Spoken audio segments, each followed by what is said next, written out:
Hello, and welcome back to the virtual companion series for the African Methodist Episcopal Church, A History by Dr. Dennis C. Dickerson. We are so excited to talk about Chapter 4 today, A Denomination in the Diaspora. And we have three dynamic panelists who I will be introducing now. First, we have Dr. Christina C. Davidson. She is a fellow at the Danforth Center at Washington University who specializes in Latin American and Caribbean history, African American studies, and religious studies. Hello, thanks for joining us today. Next, we have Dr. Andre E. Johnson. He is an associate professor of rhetoric and media studies in the Department of Communication and Film at the University of Memphis. And he's also senior pastor of Gifts of Life Ministries in Memphis. Welcome and thank you for joining us. Thank you for having me. Absolutely. And finally, we have Reverend Garland F. Pierce, who is the 6th Executive Director for the Department of Christian Education of the AME Church. Thank you so much for joining us today, Reverend Pierce. Thank you for having me. Okay, so we'll open up with this question. So generally, how does this chapter inform your understanding of AME Church history, and what did you learn that you didn't know already? I'll go to Reverend Pierce first. So I guess as a general officer in the church, I should know everything about the church. That's right, exactly. But it's confession time. I do not. That's all right. So that's what makes me so thankful for Dr. Dickerson and this magnificent work since its publishing. I've referred to it several times in presentations. And so I've learned a whole lot. I think when I think about the understanding of AME Church history, certainly chapter 4 and the whole book reminds me that it is a history of tensions. Yes. Certainly in chapter 4, we see the tensions around priorities. With limited resources, how do we negotiate what will be the priorities of the church and the methodologies and strategies? And also, I would say another tension is trying to shape and nurture a coherent and cohesive church identity in the midst of diversity. Yes. And so that would be my understanding. Certainly, Dr. Cousins, you will appreciate this. I did not know about John Hall, the Indian missionary. So I thank you and Dr. Dickerson for enlightening me about John Hall. Absolutely. Well, stay tuned for my book, which will be coming out hopefully next year about all of those things. Thanks for the shout out. All right, so I'm going to go to Dr. Johnson next, but first, I want to greet some of our audience members. So hello, and thank you for joining us, Alvin, Joan, Elmira, and Prudence. Thanks so much for joining us. All right, so Dr. Johnson, same question. Wow. First of all, thank you for the invitation to be a part of this important panel and this important work. This important book is much needed, A History of the AME Church. And can I just do this as a person that is not a member? A lot of people think I am, but I'm going to say I'm not a member. I'm much in love with the AME Church. But can I just say this? Thank God for the AME Church, and thank God for your founders, as well as the four mothers and fathers, for their writings, their publications, what we know, and I tend to say this publicly all the time, what we know about the Black church, what we know about Black life in the 19th century, especially here in America, both in the North and the South and out West, comes from the AME Church. The Christian Recorder was just invaluable Absolutely. It still is for researchers. Right. Yeah. Oh God, it's just invaluable. And so, and the AME Review and all of the newspapers that Turner and others published, it was just wonderful. So when I was collecting all of my writings on Bishop Turner, and I was looking at all of the other stuff, sometimes I just get lost in reading the other stuff. I mean, I started collecting. I said, I just can't do it all. I need to. So one of the things that I'm doing right now is trying to get people to go back to those archives and let's just mine them for speeches, for oratory, for how to talk, pedagogy, education. I mean, it's so much. So I want to thank the AME Church for that. As for my knowledge of chapter 4 and what I've gained, I gained so much because it is a rich, thorough history that Dr. Dickerson put together here. And it gives us opportunities, especially for scholars and students, but especially if you want to dig into it a little bit more, it gives you an opportunity, what we call lines of departure, that you can, study. Brother Garland mentioned about the tensions. So I might want to study that tension a little bit about Du Bois and Washington and how the AME Church. I would personally like to put Turner into that discussion because Turner had a lot to say about both of them. But you can, go off on that tangent and really develop your own research agenda because he leaves the breadcrumbs for us, gives us enough information, and it's just thoroughly cited, just like a historian would, But you can pick up on those footnotes and you can just go on. And I am, again, so pleased, so happy, so honored, not only to be a part of this, but to have this book as a resource. And believe you me, it will be cited in my future work over and over and over again. Thank you again. Well, I so appreciate those comments, especially because I know one of Dr. Dickerson's goals in writing the book was to really provide, material for others to write other projects. So going through his, I thought about, 5 different books I could write based on, different pieces of the book. And so that really is one of his goals. And I'm glad you picked up on that.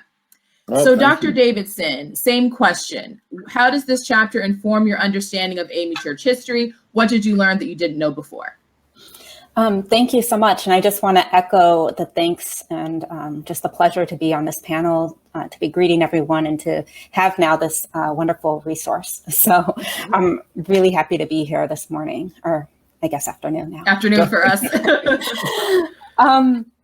So for me, one of the things that is so wonderful about this chapter is the trajectory.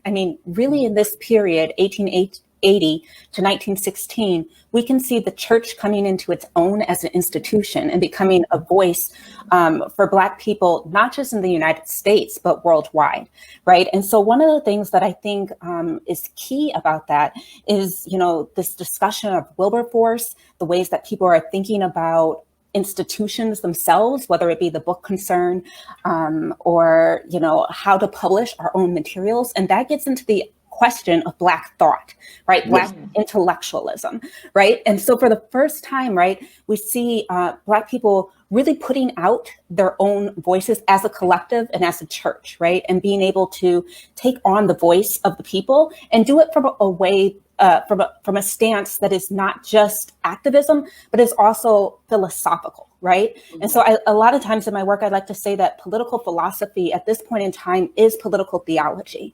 And here, what I think Dr. Dickerson does so well is that he puts together, the names and the books and the people who are providing this political theology for this time period, this 1880s. So it's post-Reconstruction, and going into the height of Jim Crow, and he's doing it in an Atlantic world perspective and kind of reflecting how some of those tensions that Reverend Pierce talks about are coming up in theology, and Black people themselves are talking to each other, right, and trying to work it out. And so for me, that was one of the things that was most exciting about this chapter.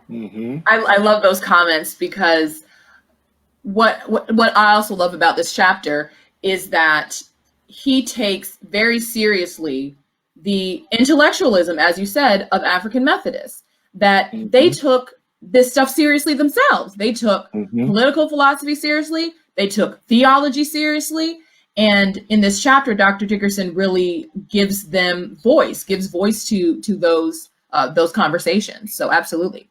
Dr. Davidson, I'm actually going to stay with you for this next question starting out. So we saw in the video at the beginning of this broadcast and in the chapter that during this period, you really get a diverse array of bishops from, vastly different backgrounds, geographically, intellectually, all of those things. So could you speak a bit about the diverse backgrounds of AME bishops during this time period and how you think this diversity affected their ministries? Certainly. So that's another one of the great things about this chapter is that there really is not just Atlantic world perspective, but a conceptualization of the people themselves really being reflective of this Atlantic world, right? And part of that has to do with migration, right? It has to do with the fact that many of these people who come up to be bishops, right, were either slaves themselves or fleeing the slave system, right? And so in the chapter previous to chapter 4, chapter 3, towards the end of the chapter, there's a discussion of the organic union with the British Methodist Episcopal Church that came out of the AME Church, right? In the 1850s, because of the Fugitive Slave Act. Well, we know that Black people in the United States were fleeing, right, the slave system. They were going up north to Canada. They were going south to Haiti. They were going, all across the Atlantic. Wherever they could go. Wherever they could go, to Liberia, to Sierra Leone.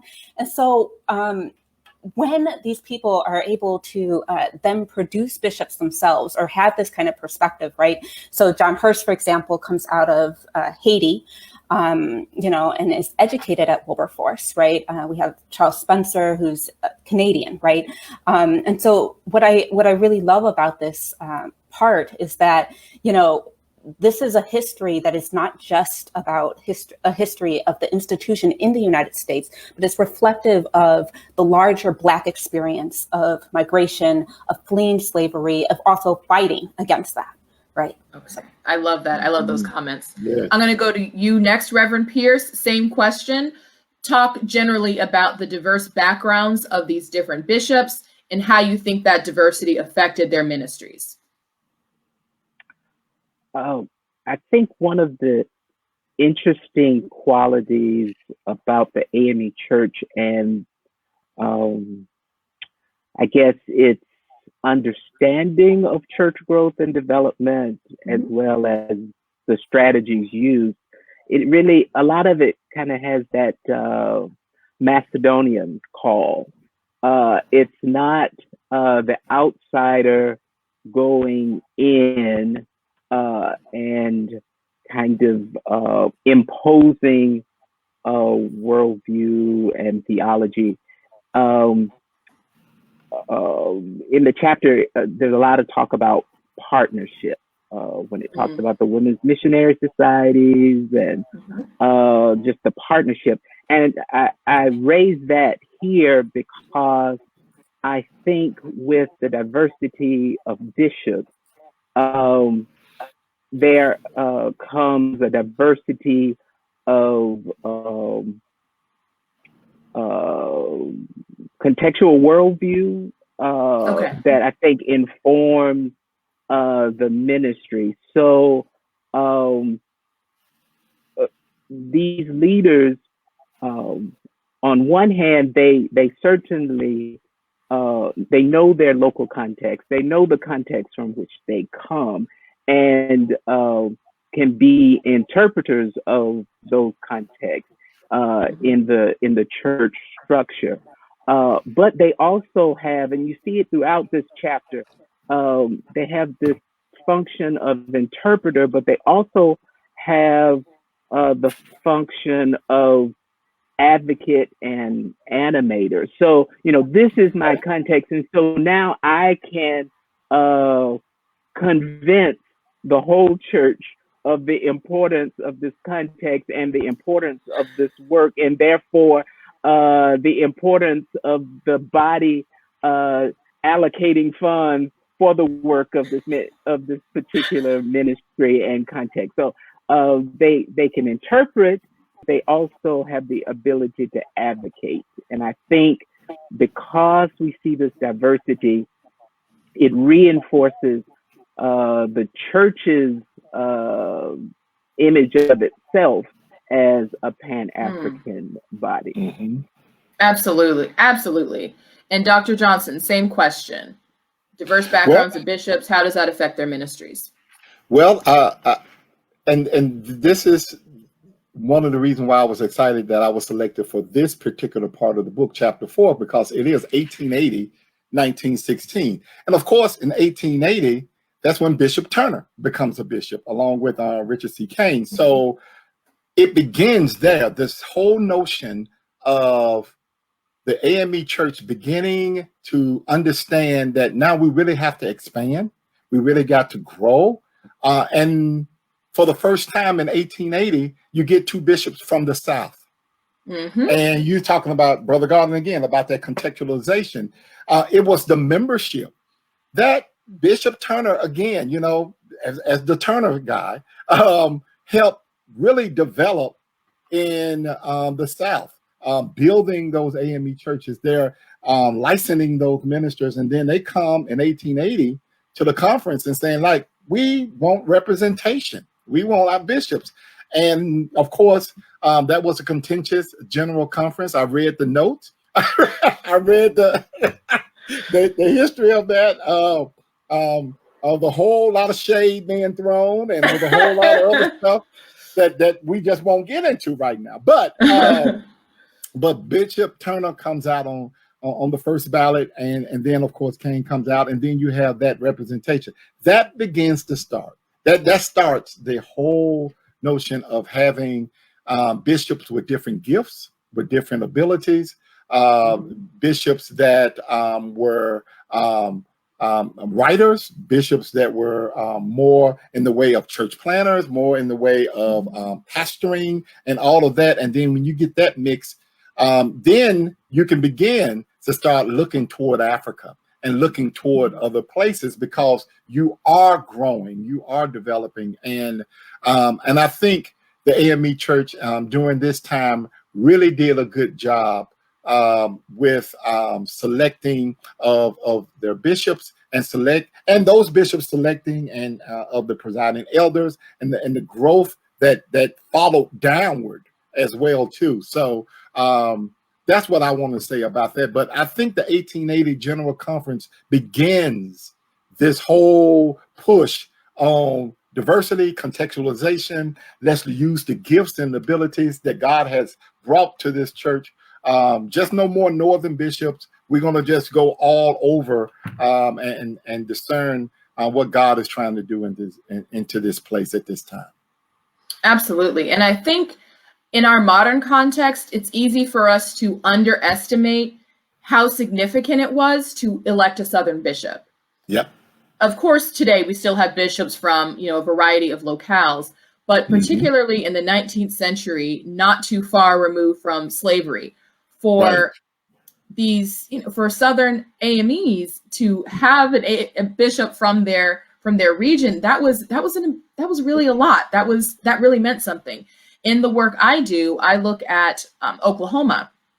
And so in 1880, Bishop Turner becomes a bishop, and the first place he goes, one of his districts is Indian Territory. And at the time, as I look through the documentation, people are saying there's no such thing as a Black bishop. That is not real. That's not something that happens.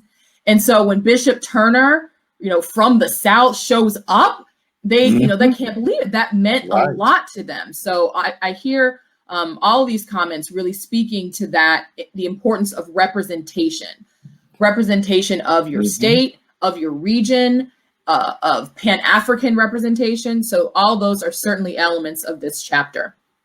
So Dr. Johnson, I'm going to go to you first again on this next question. So this gets to the question of education. And I feel like this is a very timely discussion, even though we're talking about, 1880 to 1916. This is still an issue that we have to deal with today. So the denomination is growing and expanding. Right. and they have educational institutions. And there's a push, just like there are people pushing to have bishops from their region, all of them are pushing to have schools in their region, schools close to them. And there's this tension, to use what Reverend Pierce said, this tension between, do we just expand as much as we can and just hope that we can, fund all these schools? Or do we just focus on a few and make them, the best we possibly can? And so that's a tension you see. So my question is, what challenges did the denomination face in the developing and maintaining of educational institutions? And does the denomination face similar issues today? So I'll go to Dr. Johnson first. Well, the first thing is what we have issues with today. If I'm just going back on Bishop Turner writings and some of the letters I've read with other people's responding back to him, it has always been money. Okay. I mean, how many appeals have I read for Wilberforce and for the seminaries and for the other schools that begin, even the missions in Africa and the schools that you eventually will begin to start developing there. But can I just broaden that question just a little bit? Absolutely. And allow the other panelists to stay focused on that. I want to just talk about just the idea of just wanting to have a school, just in the 19th century.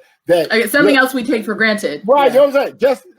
Listen, we need our own schools. I mean, the AME Church, and was beginning to understand that, and Turner argues this brilliantly in the theology piece. So I know we're going to get to that, but just educationally, we can't trust folk to teach our children this stuff. I mean, we need to produce our own scholars, our own writers, and since separate but equal, technically until 1896 was not the law of the land, but it was the lived experience of many folk across this nation, not just in the South.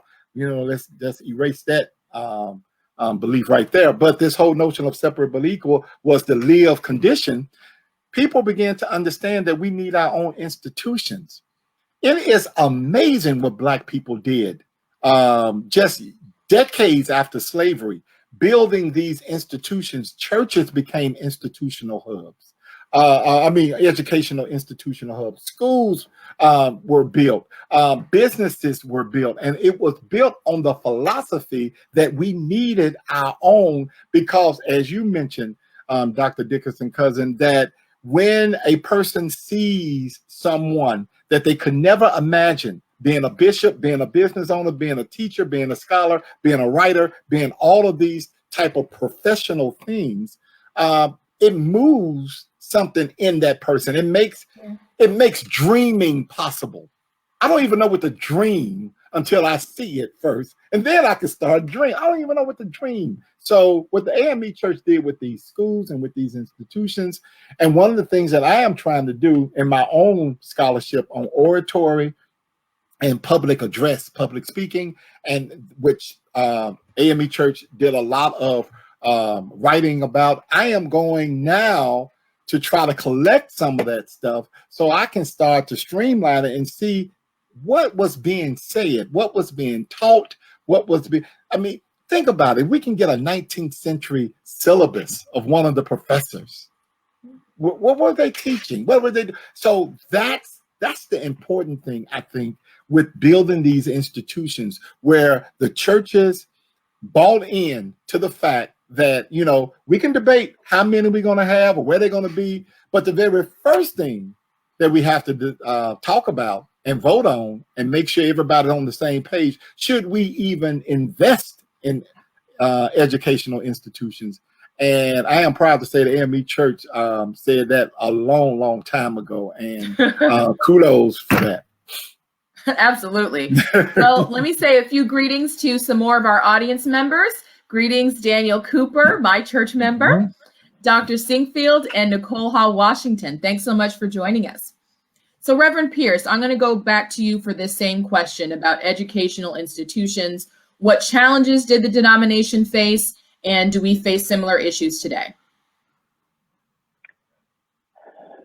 So I think this is true for this particular issue, and it's a theme throughout the chapter, and that is urgency. The whole chapter. This is a young church with recently freed members, and there is an urgency to uplift the race. There is an urgency to raise the literacy rate. There's an urgency to equip recently freed persons with skill sets that will bring about self-determination and uplift. And so you have this incredible urgency and limited resources. And you fast forward to 2020, and much of that feels the same. And the other thing we have to remember is that, and I'm the only non-historian here, but this is just this period of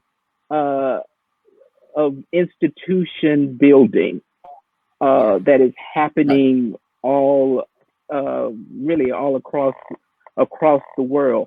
So it's very closely linked with the institutional identity of the church itself.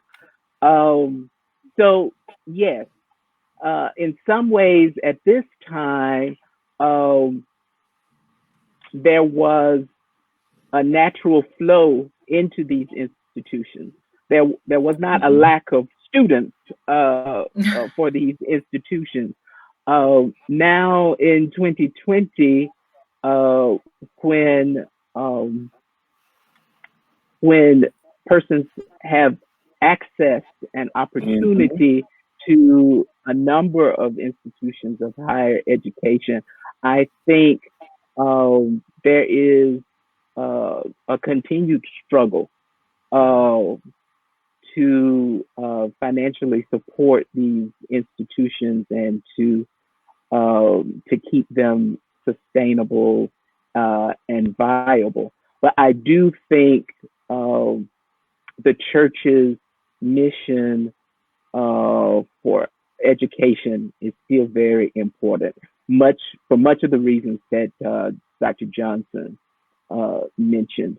What is our role in helping to shape minds, to form leaders,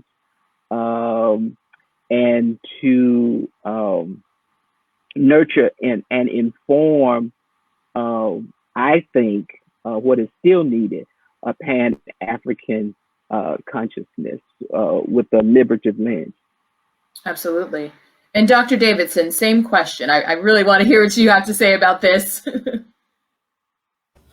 Sure. Well, I stand in agreement with my co-panelists. I think I would like to offer a slightly different perspective for us to kind of expand. And that is that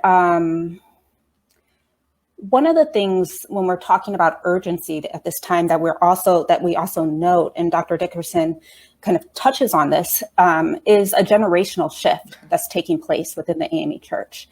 And I want to kind of talk a little bit about Daniel Payne, right, who is one of the people who is so much in favor of funding Wilberforce, right, and yet is up against this quandary of not having enough resources, right? And this is the same issue that you have when thinking about missions, right, and how to expand the church abroad. And so this brings up, again, another one of those critical tensions within the AME Church of not having funding for, education, right, to fund all of the schools, and also not having funding to go everywhere, right, where the church is needed and in demand. When I think that brings up a really key question about representation, right, and getting back to this idea that people really do want to kind of have somebody, right? Whether it's a bishop coming to your territory, a teacher that you can just go to school, right, and see, being a part of the AME Church itself, right, can give that sense of pride. But there's also another tension, and that is, a Pan-Africanism that is based on a U.S. perspective, right? A U.S. Black experience that is then exported abroad. So even while the church has an expansive Atlantic world kind of perspective, right? The church leaders themselves are coming from these other regions.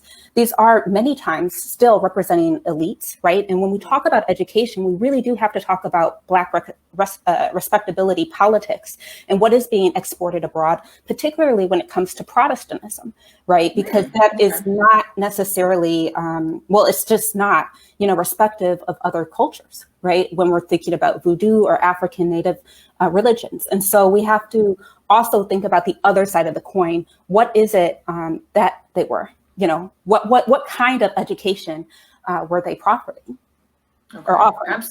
Absolutely. That is a fantastic addition to this conversation. And as indicative of what a wonderful job all three of you are doing, we have two comments about this very topic. So let's have a look at that. Okay, hello, Marilyn. So being a native South Carolina AME, I know Allen University produced many teachers and principals who educated thousands of children. AME schools have made a lasting impact. Thank you so much for that perspective. And Alvin T. Riley Jr., this idea of education is bigger than our church. In Barbados, the late Prime Minister Errol Barrow's father was an AME, and the Prime Minister's main platform was the education of all Barbadians. I just have to believe this influence came from exposure to the AME Church. Thank you, both of you, for those great comments. Okay, so I'm going to go to Reverend Pierce next. So you have mentioned several times that this is a period still of institution building. So we are still building this AME infrastructure, which includes not only churches and annual conferences and schools, but also the book concern. So considering the advent of the book concern and the Sunday School Union, how has the church benefited from owning and operating its own publishing operations? So how has it been beneficial for the AME Church to have its own, publishing houses? Very relevant question for this time, and a very relevant question to me, given that that's where my office is at the Sunday School I know. That's why I came first. And since we're in the midst of a building project of a new Sunday School Union, so I think it really does go back to some of the previous comments in our discussion about the importance of having our own, and how having our own supports and informs our self-determination. We talked earlier about the Black intellectual thought that was emerging from the church. These entities, the Book Concern and the Sunday School Union, those were the places that produced and disseminated these works.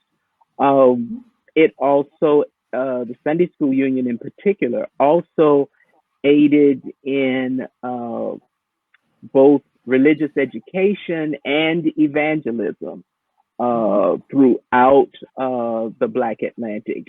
And we could own and control the operation, and therefore own and operate the content that was distributed. And it also became a source of economic development and uplift for the institution as well. Absolutely. I think, yeah. No, I love both of those points. What I think about in my own research and in reading this book as well is how much AMEs understood that they had to write their own story. Right. They understood very early on that if we don't publish these annual conference minutes, if we don't publish our own literature, if we don't, as Payne published the history of the AME Church, if we don't publish that, who else is going to? They were already thinking ahead. And I just think, where on earth would we be if we didn't have those resources today? If we didn't have annual conference minutes, which form, a significant basis of the research I did for my book. That is, if we didn't have those, if we didn't keep the general conference minutes, if we didn't produce our own literature, what would be said now about the AME Church? They got it, that you have to write your own story. Dr. Johnson, any thoughts on that? I'm sorry. Go ahead, Reverend Pierce. If you have the only kind of following that same stream, even the publication of the hymnals and the books of worship, those also inform and I guess memorialize the particular brand of worship and the worship experience as well, which is also equally as important as the intellectual thought of the period as well. Absolutely. Dr. Johnson, did you have something you wanted to say about that? Just real quickly, that publications and the institutions that supported the publications of the AME journals, the newspapers, and all of that was vastly important, as you was mentioning earlier about just doing research and all of that. But I can just, I'm thinking here when you're talking about the publication concern, Turner was the manager of the publication concern from 1876 to 1880. And I'm thinking about all those letters. He was just chatting folk to support the publication. We have to tell our own story. We need this material. And the many miles that he traveled and to promote the work, to try to get the subscriptions to all of the publications up to a level of sustainability. So I am, again, grateful and thankful for the legacy left by the AMEs who knew this early on, knew that it is important to tell our own story, but also to share our own story and provide means of economic growth and prosperity in doing so. So that's what I have to say about that. And I just pass it on to the next scholar. Dr. Davidson, did you have something to add? Surely. I really, I'm so happy as a historian that we're talking about publications. Yes. So, and I would be remiss to say that if I didn't say that we really in this moment need to collect these resources. We need to know where these resources are. And as scholars of the AME Church, of African American religion, of African American history, to share the ideas, like to share exactly where we can go to look at these things, right? So I know Dr. Dickerson-Cousin that we've talked about, along with your father, Dr. Dickerson, about, our dream, right? Our dream of opening up his archives, right? Where is Dickerson archive, right? And then really allowing other scholars to build upon this work. And we can't do that unless we have a really thorough understanding of where our resources are.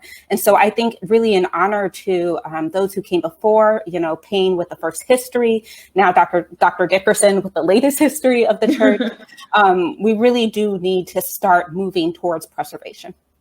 No, I love that you said that. Again, we've had this conversation, the two of us, before. And what I think we need to realize that, once these resources are gone, they're gone. And so many of these resources are all over the country. There are a few things at Penn, there are a few things at Oklahoma Historical Society, a few things here, a few things there, and a few things in people's attics and basements. So I would encourage anyone out there, if you have, AME materials, annual conference minutes from, the 1900s, 1800s, whatever. I would encourage you to preserve them. If you don't have, the means to, place them in a special repository, try to get them digitized and try to have them, safe in some way, because again, once they're gone, they're gone. And there are so many dissertations and books and articles that can spring forth from even one source. So I would again give my personal appeal to anyone. If you have things in your basement or your attic and you think it's not valuable, you just see, oh, there's a bunch of old papers in here. This doesn't matter. It does matter. Please save it. Please preserve it. Right. And if you don't know how to do it, contact someone who does. Contact your local library or something. Mm-hmm. So that's just our little soapbox. And there will be space for archives in the new Sunday School Union. So, oh, great. Okay. So there's a place for it. Yes. Absolutely. All right. So there is a question about church finances. Can someone speak to the AME Church's financial strength and how it was viewed by the broader community? Who would like to take that one? Reverend Pierce, any perspective on that?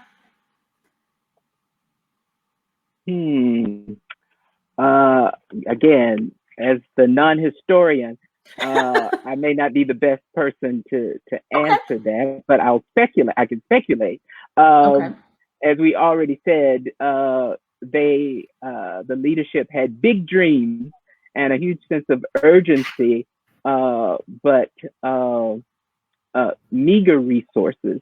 But given the fact that the AME Church was one of the few organized Black religious institutions, I think compared to other Black fledgling institutions, the resources were relatively good, but it certainly wouldn't compare with the resources of predominantly white institutions of its kind. And we also have to realize that, particularly in the US, you're dealing with a northern reality and a southern reality. So you have perhaps strong numbers in the South, but maybe not the same financial resources. Absolutely. Well, at this time, Marilyn, the AME Church was financed by the dollar money system. So each church is supposed to, look to its members, and each member is supposed to give $1 every year and, multiply that by however many churches, however many conferences we have. And that's the primary way the church is financing itself. And, that changes later on in the 20th century, but during this period, that is how the church is financed. All right, that is a great question. All right, so I want to move on a bit to imagery.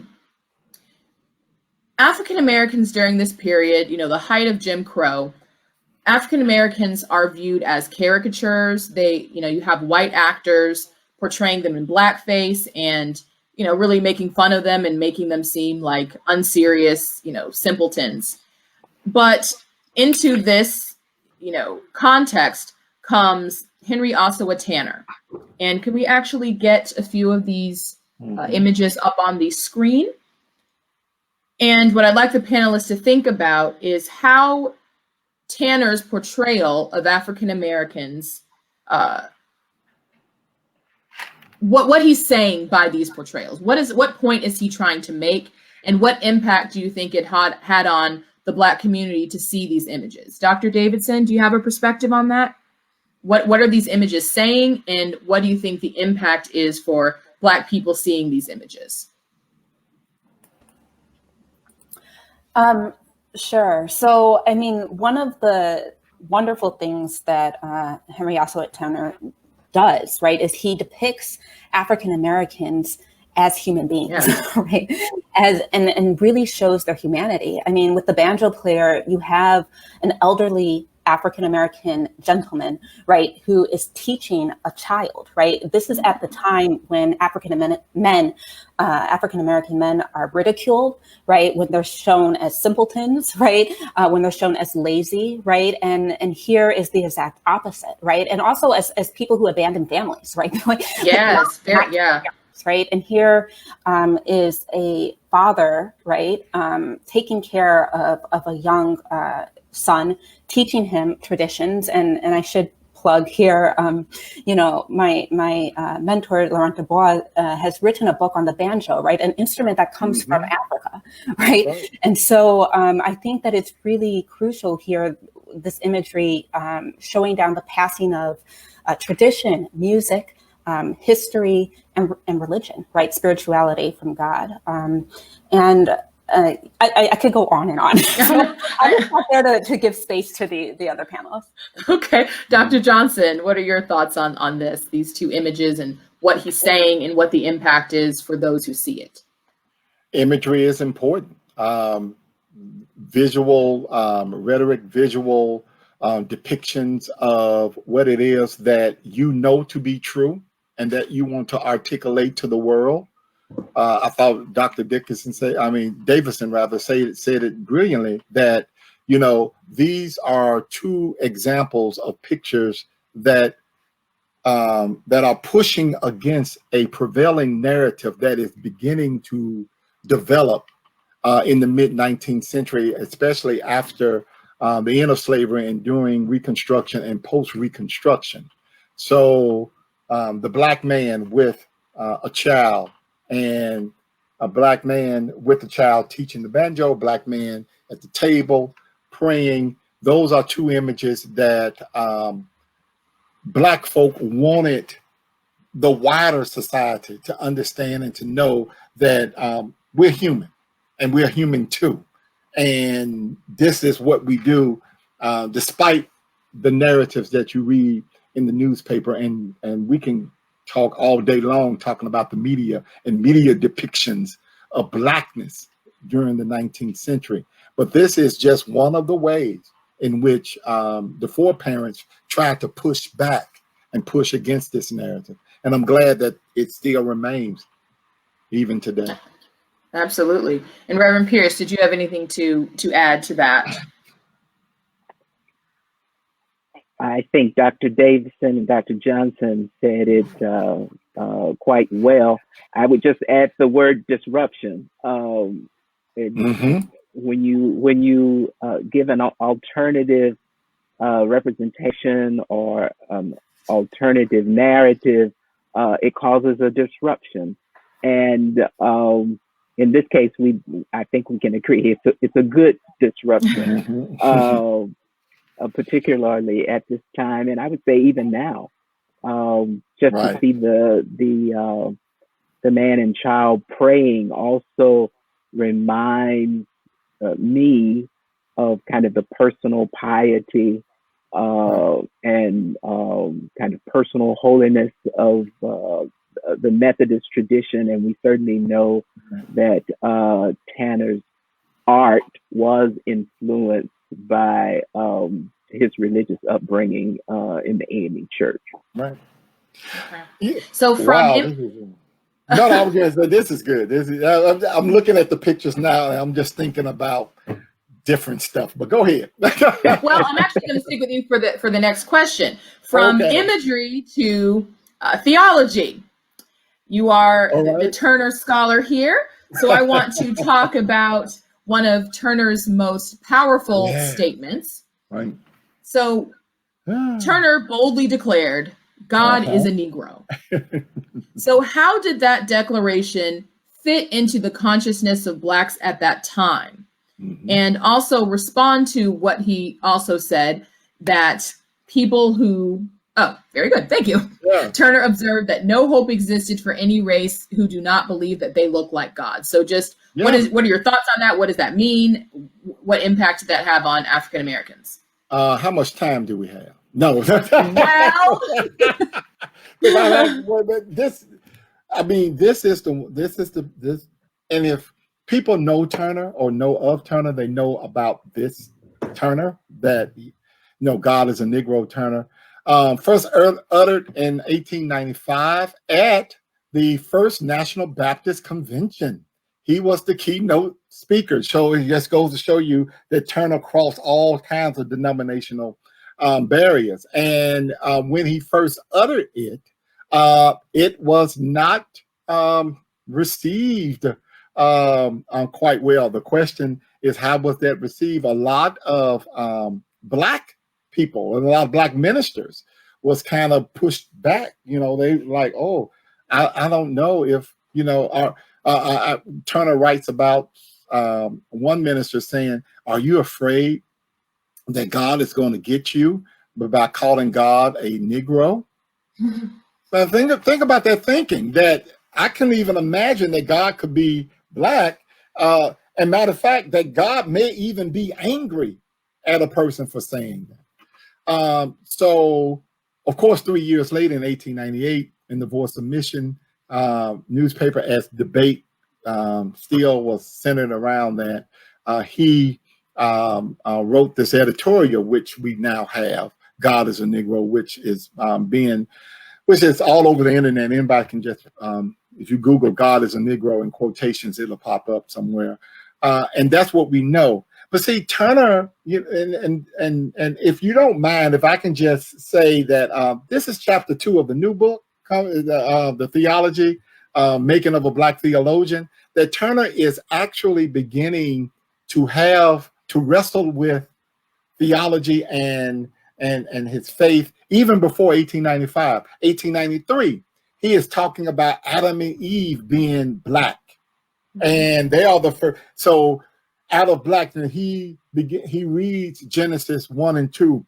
In the beginning, God created heaven and earth, and the creation was dark, without void, and the mist covered. That's creation, and it's only out of that blackness comes whiteness. This is Turner in 1893 doing this kind of hermeneutical exposition on Genesis 1 and 2, and he says that out of blackness comes this whiteness, and further will argue that a lot of times problems did not even arise until God said, "Let there be light." So the point that Turner is getting, by the time Turner gets to God as a Negro, he is already there. He is really beginning to talk about representation in a theological way. Like, don't sing "Wash Me White as Snow." Take that out. Don't sing that. And all of those type of things. Now, the larger picture, of course, is what we mentioned about earlier: representation. If you cannot see, if the divine is not you, or you cannot see the divine looking like you, then his argument, there's no hope, especially for a group of people who are a people of faith. And if you can't see that, then there is a problem. And so this whole notion about, and I talk about it in the chapter, and I talk about it in this article, God is a Negro, the Rhetorical Black Theology of Bishop Henry McNeil Turner, that he is pushing against, breaking open, if you will, pushing back on this theological embeddedness that had everyone believing that, assuming that God was white. And he's writing against that narrative in a time when white nationalism is being, in my argument, is the religion of this day. Because once you can say God is white, then everything is white, and whiteness become the de facto religion. And white nationalism is birth, and that's why you can get, Birth of a Nation, and the movie and all of that, because of whiteness. So Turner is fighting this, and he's pushing against this, and he believes that if you are going to be a person of faith, the divine must resemble you if you are going to say that I am made in the image of God. And it took us a century later for another AME minister at the time, James Cone, to come and to kind of systematize some of the writings that Turner was wrestling with in the 19th century. Absolutely. Well, that was one. I'm sure you could go on for another 5 hours just about that.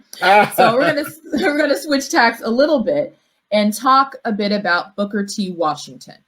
So something I learned from the book that I didn't know, I'm embarrassed to say I didn't know, was that Booker T. Washington attended several general conferences, and his philosophy and the philosophy of Du Bois really plays out among AMEs in the way they are thinking about education and they're thinking about economic advancement and the fight for civil rights. So my question I'm going to direct to Dr. Davidson. So while Booker T. Washington believes substantive social and economic progress for African Americans lay in education and industry, Reverend E. Ransom believed it lay in political engagement, protesting, and agitation. So Booker T. Washington actually says that, yeah, get dollars, get dollars. I mean, I just find that so funny, but that's a direct quotation. He said, get dollars, get dollars. That economic advancement was the way to get to all the other aspects of advancement. So again, while Booker T. Washington is saying you need to focus on, economic progress, so focus then on vocational education and industry. On the other hand, you have people like Du Bois and Reverend E. Ransom who are saying that you need protest, agitation. Who was right? Solve that problem for us. Solve the debate in 3 minutes or less. Do we have enough time? Who was right? You can do it. 3 minutes. 3 minutes. Who was right? Right. Well, I mean, right. Right. Right. Like all of the above. Yes. I mean, I don't know if I have much to add other than getting back to what Reverend Pierce was saying in the very beginning. Like, these are the tensions, right? The problem is set from the beginning.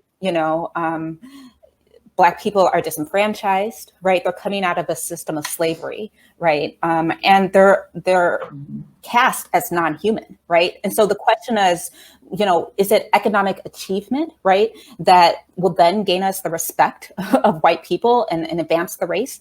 Or is it that we have to argue from the very beginning, from the philosophical and activism standpoint, that we are human?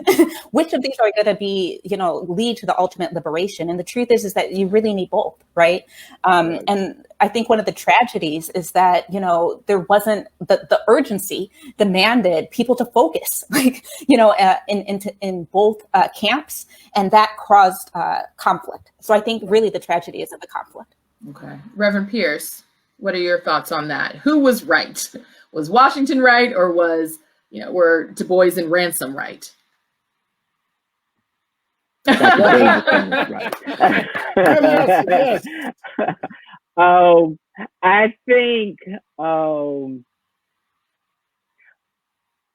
I think we can't ignore context, and Ransom and Du Bois and they are coming from one context. Washington is coming from a different context and a different experience. And there is value in both. To Washington's position, I just point to to Black Wall Street and the riots, where there was economic. Would you mind just explaining what that is for some in the audience who may not know what you're referring to? What Black Wall Street was? And again, coming from the non-historian, in Tulsa there was a section of the city known as Black Wall Street because of the number of Black-owned businesses and institutions and kind of the collective wealth of that area. There was a race war, a race riot where whites in the city went into this particular section of the city and, killed, ran out, destroyed basically this section of the city. And so I reference it because if Washington's position had been completely true, then this should have been the Black Utopia. Okay. Yes, absolutely. Okay. So, right. Well, first, Dr. Johnson, do you have any? Oh, did you want to say something, Dr. Dixon? Well, I just want to also add that, historians are just the way that these two are portrayed as complete dichotomies, one from the other. It's not actually how it happened, right, in history. And I just want to bring attention to Dr.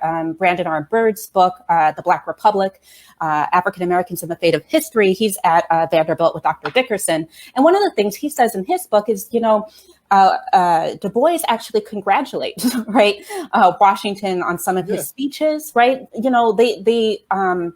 They're comrades, right, in the beginning, right? And so I think that really we have to think about how at this time Black people are really trying to figure it out, and they're trying to do it together. And that doesn't always end up that they're in the same camps, but they don't see each other as moral enemies because they're fighting a greater a greater enemy. Yeah. Okay. Absolutely. And then Dr. Johnson, I want to go to you again about Bishop Turner. So we've looked at Washington, Reverdy Ransom, their different philosophies. Turner, in some ways, was really ahead of his time. And could you speak to the role that Turner played in furthering women's representation in the church? Because we haven't talked about that as much as I would have liked. So can you just speak to that? Right. I think it was already mentioned in the opening by Dr. Dickerson Jr. About Turner's ordination of Sarah Ann Hughes in 1885. But that is, people who knew Turner knew that was a possibility that he would probably do something like this, because in 1868, for instance, Turner, when he was in the state legislature, wrote and tried to get passed the first bill to allow women to vote in the state of Georgia, 1868. The bill never got to the floor because he didn't get any support. But we have a drafted bill that Turner tried to implement. So I know we're in the midst of celebrating the 1920 women getting the right to vote and the suffrage movement and all of that. That is just something to remember as well, that he is in 1868 is trying to do that. And the support that he gave women. And one of the things that I've talked about this publicly, and I'll just mention two major points that I think is important looking at the time, 19th century time. Number one, he publicly names women and shouts them out. That's huge. Ida B. Wells thought he was great because he supported Ida B. Wells, for instance. He would support Frances Ellen Watkins Hopper. He would support all of these wonderful women who are doing wonderful work. The women that we know that history has, kept, and a lot of the women that we don't know. He will always, in his little letters to the editor, he will shout out women and thank them for their support and compliment them on their wit, their smart. I'm thinking about one letter where he's talking about a bishop and he makes the joke where the bishop got the short end of the stick because everybody knows that the bishop's wife is much smarter than he is. And publicly in the 19th century. And then the second thing is tangible. You know that during this time period, Turner travels to Africa 4 times, 1891, 93, 95, and 98. Each and every time, that he leaves, except 91 because he hadn't started Divorce of Mission. But the last 3 times, he leaves Divorce of Mission's newspaper in the hands, the editorial hands of women. They run the newspaper for him. And he names them publicly. And of course, we could talk about the Women Might Society, we can talk about the women missions groups and all of that he helped establish. But just those 2 things, publicly acknowledging and then saying, okay, you're totally in charge. You answer to this woman while I'm gone. And this is not like going and flying back. When you left for Africa, you were gone for a while. You were gone. The ship had to come back. It took some weeks. So much ahead of his time in that arena as it relates to empowering women and believing that women could. He had always believed that women could preach. From early on, that was like, I don't know why, even in his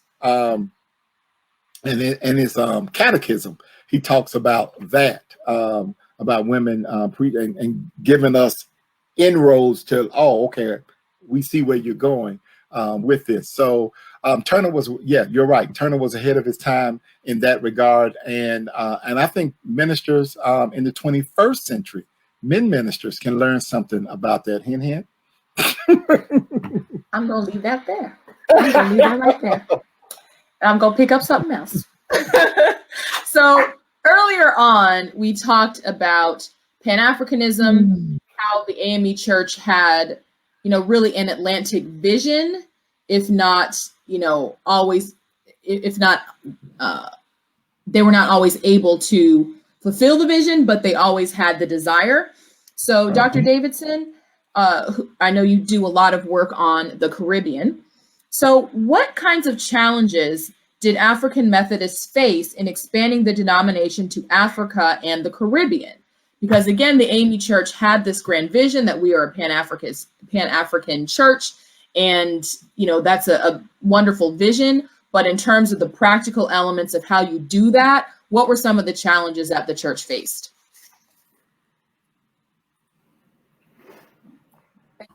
Thank you. I was just trying to find my button. So, of course, money, right? So that's one of the key things that people are always, discussing, either from the church leadership or missionaries on the ground, right? But if you think maybe, this is getting back to one of my earlier comments, the other major concern is what is actually going on the ground. Once you take an African American experience and you try to export it abroad, things don't actually line up. Even if situations or there's some similarities, such as South Africa, right, where you have a regime that looks very much like the U.S. Apartheid, right, but it's not the same, right. And so I think that there is some real key issues, and that comes up quite a bit in my work. I focus on the Dominican Republic, right, which is getting feedback. A Catholic society, right? And so, and the missionaries who go there are constantly writing back for money, right? They're writing about what they're seeing going on in society, but they're also really wary and understanding that the church really does want to push to Africa. Well, where does that leave then the missions that were already established on Hispaniola in Haiti and Port-au-Prince, in Santo Domingo, right? And you can think about some of the British Caribbean islands, right, as well, with the Organic Union. And so I do think that there's this tension that comes up, particularly after 1893, right, with Turner taking over. Well, the Voice of Missions is established at that time, but you see this drastic, from my perspective, it's drastic, right? And I'm sure from the missionaries of whom I write about, it was drastic, right? This drastic shift from a Caribbean kind of America's hemispheric focus to the continent of Africa, right? Which I think causes, problems that I do believe last to this day, right? Whereas Africa has had African bishops, you don't have a Caribbean bishop, right? And I think that when we talk about representation, when we talk about people kind of generating their own, I do think that is something that we have to re-examine in our legacy. Mm-hmm. And Reverend Pierce, do you have any perspective on that? I think the only thing I would add is something that comes through strongly in chapter 4 is the amount of time, the relatively short amount of time some of these leaders spend in the mission field. Certainly it's understandable, but you'll read it and it'll say, they were there 2 or 3 years and then they returned to the US. You see that. And I think that also has an impact, had an impact, and still does have an impact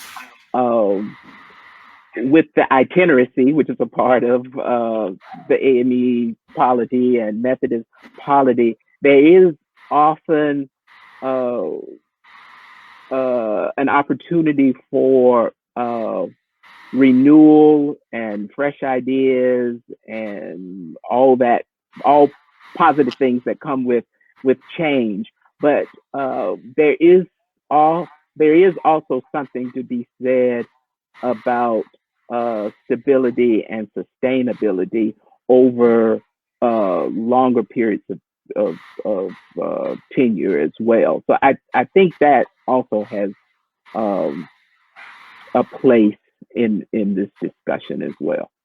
Right. And Dr. Johnson, anything to add on that? What were some of the practical realities of? Leave it right there. I'm just going to leave it right there. That's good. Well, fine. Well, I'm gonna come to you for this question then. So, can I just? Yeah, I do. I just want to add, just piggybacking off of what Reverend Pierce said, is that it means those short periods is that African Methodism actually looks different, right? Differently depending on where you are, because if African American bishops or preachers or missionaries aren't there on the ground, well, then that's the local people practicing African Methodism, right? Mm-hmm. And I think one of the great things that could happen in the future, when we study African Methodism, we could study what does it look like, right? What has it looked like in these places from the ground up, not just from the top down. Right. Absolutely. So, Dr. Johnson, you spoke a bit about the Women's Home and Foreign Missionary Society that Turner helped to, that he supported, and that supported his missions in Africa. So let's talk a bit about the Women's Parent Mite Missionary Society. So in this, thank you. So in this period, you have 2 missionary societies. Eventually they merge in 1948, but in this period, you have these 2 separate ones, one primarily based in the North, being the Women's Parent Mite, and the Women's Home and Foreign, based more in the South and the West. So the Women's Parent Mite Missionary Society was governed by the wives of bishops. In recognition of their status, these women were addressed as Mrs. Bishop. Womanist scholar Emily Towns considered this title of Mrs. Bishop, as evidence of sexism within the church. Do you agree with that assessment? Who am I to go against the great Emily Towns? No. No. I mean, you can definitely say that because. Hold on one sec. This image that's being that was put up, that's an image of some of the bishop's wives, and you can see them all dressed very, very beautifully and sitting in a very dignified manner. I'm sorry. Please continue. No. Of course, you can say that. You can say that because there was sexism. We do understand that it was sexism in the church, and still today we wrestle with those type of issues. But looking at one of the things that I think also comes out of these women missionary groups is self-determination and agency from the groups themselves. They feel as if they have power or have this ability, even if I am not a bishop or I'm not a ordained minister, elder, presiding elder, or whatever, that I can still help shape the denomination in some shape, form, or fashion, that I can still push and I can still pull in a way, or I can politic, and I'm using politic in a good way here, that I can go and meet with people. I can do a letter writing campaign. I can speak out. I can write. I can talk to Bishop Turner, or I can talk to somebody to say, hey, we need to get this out here. And so I'm looking at, and from my research, I'm looking at these women missionary groups, these societies, and the formal ones, as well as the informal. Going back what Dr. Davidson mentioned about on the ground, these informal networks that may not have a name, but in every church, there is an informal group that can make some stuff happen. They don't have a name, and usually you got to be there for a second to understand who they are and what they're doing. So with these groups of women, what they were doing is in the way of education, in the way of missionary work, in the way of ministering to other women and children and families. Leave it up to Turner, even ministering to men when need be, because it was just needed, and he believed in that. These women served a very, very important role in the church that should, amen, all right, that should not only be talked about and uplifted and shared, but also should be hopefully and prayerfully emulated as we continue to go on in the 21st century and beyond. Absolutely. What I often think of when I think of this topic is that for so long, Black women were not called Mrs. anything. Black women were not allowed to get married. Their unions were not respected. Their familial bonds were not respected. And so for them to be called Mrs., that meant something. That meant that my relationship is validated, my relationship matters, my relationship is serious. And so that I often think about that as well. So Reverend Pierce and then Dr. Davidson will go to both of you for that same question. Thank you for that point. I think that's a very good point. And certainly the Mrs. title speaks to this whole emphasis on Black respectability too, which was paramount at the time. I think the only other thing I would say is that these missionary societies had and still have the incredible ability for mobilizing. Yes. Whatever the issue, whatever the cause, it's almost in their DNA. And as someone who has worked at the National Council of Churches and the World Council of Churches, I can tell you that these women's organizations within the churches, whether it's the AME Church or any other church, have an incredible network that allows them to mobilize around an issue or a set of issues in a way that you just don't see anywhere else. Okay. And Dr. Davidson, your perspective. Well, if I'm not mistaken, Mrs. Bishop was a nomenclature for respect, right? It was a sign of respect, not diminishing, right? And if that's the case, I do think that we have to put on our, 19th century hats, right? And think alongside the people, right? They're doing this as a sign of respect. They weren't called Mrs. anything. Well, they weren't called Bishop anything too, right? That's a great For a point. while. And so I do think, and I do think that certainly we've come a long way, right? Now we do have female bishops, right? Mm-hmm. And I think that we do need to, elevate the history, really think about how far, these women have come, and also the trailblazers that we have in our church, right, by the female bishops that are there. But I also think that thinking with the 19th century, just as Reverend Pierce and Dr. Johnson were saying, these women were movers and shakers, and this was a sign of respect. Right. It's about the context. Absolutely, yes. So finally, we've arrived at our final question. So I'm going to ask each of you, what should we as AMEs take away from this chapter? So I'm going to go to Dr. Davidson first, then Reverend Pierce, and then Dr. Johnson for that final question. I'm put on the spot for the first last word, right? I think one is just how much went into creating an institution, right, that could speak for not just Black people in the United States, but Black people worldwide, right? People gave their money, their might, right?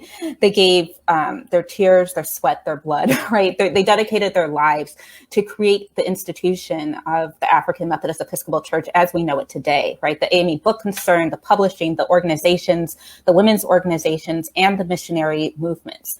And I think that just the struggle, right, particularly at this point in time in history, is really key to really kind of I think it's right to be kind of in awe of what it is that our ancestors have accomplished. And so for me, that's my biggest takeaway is, despite all the problems, despite all the ways that people kind of ended up in different camps, they were all working against this ideology of white supremacy. And I do think it, as a historian, it's important to really study what was, their different intellectual, arguments. I think that's really key because we get a further sense of what Black thought is, but I don't want to lose the forest for the trees, right? The forest is that these people came up from nothing, right? And really gave us an amazing legacy. And so I do feel a great sense of pride knowing this history, reading this history, and I thank Dr. Dickerson for the work he's done. Yep. Absolutely. Reverend Pierce? I say amen to Dr. Davidson. I agree with everything that she has said. I was struck by the whole thing, but certainly by a quote of an unnamed observer at the 1907 WPMMS convention.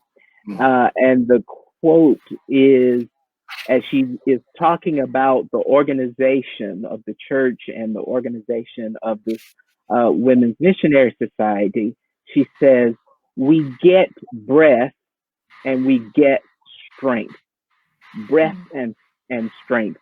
And I'm struck by that because I think in a short sentence, it captures so much about the AME Church, its history, and even its promise. As we think about this period and the rabid nature of white supremacy at the time, and then fast forward to 2020 and the rabid white supremacy that we are facing now. How do we reclaim and nurture this Pan-African sensibility and consciousness, even in a period where institutions are not necessarily looked to or trusted or invested in? How do we nurture that consciousness so that we can benefit from the breadth of it and therefore gain strength. That's lovely. That's lovely. All right. And Dr. Johnson. Well, real quick, thank you again for hosting this and allowing us to participate. Dr. Davison and Reverend Pierce, I thank you for allowing me to share space with you. I am a much better person because I have stopped by here and participated in this discussion. So I thank you for that. Closing remarks, real quick. I just like with anytime I'm dealing with some 19th century history, and let me just shout out Dr. Dickerson for this fine book as well, too, that I promote and proclaim that everybody should have and get and have it as part of your collection. But you know what this reminds me? It reminds me that Black folk are human. And I just don't want to just throw that away, that these were human beings. They were living their lives. They were doing stuff. So they thought, they wrote, they loved, they disagreed, they argued, they built, they disagreed about vision and mission, but they were profoundly human. And I think we kind of get that lost coming out of a horrible condition that they come out from, and to build on this institution that had already laid the foundation, and to build and to continue to build even today, that's remarkable. That is remarkable. So one of the things I just take away from it is that these were remarkable humans, navigating the time that we can just only vividly imagine. Unless, of course, we keep living like we're living now. We might find ourselves, hallelujah. We may have to go back to see, how did y'all make it back then? Because I'm feeling a little bit like you may have felt back then. But no, this was wonderful work, and I'm so glad that I was a part of this discussion. Thank you. Well, I'm so glad to have had you. So we would like to thank all of you in the audience for joining us. Thank you for submitting your questions and comments, and thank you for following the Facebook page. Thank you to our 3 fantastic panelists. Thank you to Dr. Christina Davidson. Her forthcoming book is Converting Hispaniola, Religious Race-Making in the Dominican Americas. So we are so appreciative of you. Thank you so much for joining us. Thank you also to Dr. Andre Johnson. His newest book will be available soon, No Future in This Country, The Prophetic Pessimism of Bishop Henry McNeil Turner. We're looking forward to seeing that. And thank you also to Reverend Garland Pierce. For more information on Reverend Pierce, the Department of Christian Education, or the resources and events for September, Christian Education Month, we encourage you to visit the website, ameced.com. So thank you all again so much. Please join us here next week, same time, for the discussion of Chapter 5. Thank you all so much and have a wonderful day. Bye-bye. Thank you. You too. Bye-bye.